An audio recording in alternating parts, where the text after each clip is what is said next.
આજની વાર્તા છે દૈવી પાંખો, જે પુસ્તક મનનો માળોમાંથી લેવામાં આવી છે. પરદેશના એક રાષ્ટ્રીય ઉદ્યાનમાં એક વખત દાવાનળ ફાટી નીકળ્યો. સેંકડો કિલોમીટર્સમાં ફેલાયેલા વૃક્ષો, છોડવાઓ તેમજ ઘાસ બળીને ભસ્મ થઈ ગયા. આગને ઠારતા પણ થોડાક દિવસો લાગી ગયા.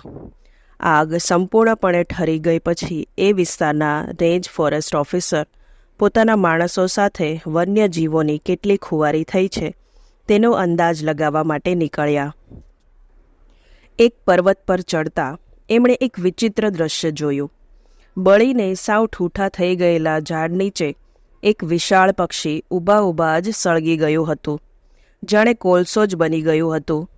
ફોરેસ્ટ ઓફિસરે પોતાની લાકડીથી એ પંખીને આડું પાડ્યું. જેવું પંખી આડું પડ્યું કે તરત તેની પાંખ નીચેથી ચીચી કરતા 3 નાનકડા અને થોડાક નબળા પડી ગયેલા બચ્ચા બહાર નીકળ્યા. બધાના આશ્ચર્ય વચ્ચે આટલી ભીષણ આગ વચ્ચે પણ એ જીવતા રહ્યા હતા. એની માતાની દૈવી પાંખો નીચે એમણે બરાબર રક્ષણ મળી શક્યું હતું. પેલી પક્ષી માતાને ખબર જ હતી કે આગ બધે ફેલાવાની જ છે. આમેય પક્ષીઓને તો આની આગોતરી જાણ થઈ જતી હોય છે.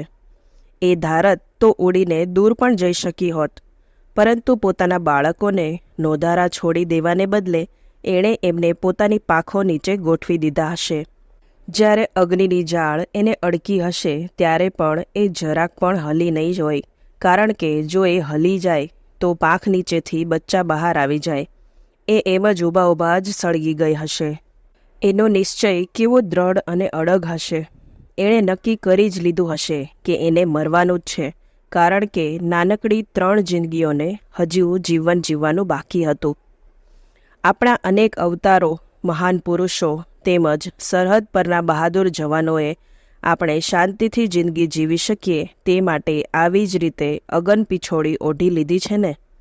એ દૈવી પાંખોના આપણે હંમેશા ઋણી રહીશું. તો મિત્રો, કેવી સરસ હૃદયને સ્પર્શી જાય તેવી વાર્તા છે ને. આવી જ મજાની વાર્તાઓનો આનંદ માણવા માટે મારી ચેનલ બોલતી પુસ્તકને આજે જ સબસ્ક્રાઈબ કરો.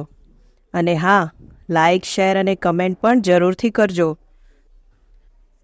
તો ચાલો ત્યારે મળીએ બીજી આવી જ મજાની વાર્તા સાથે.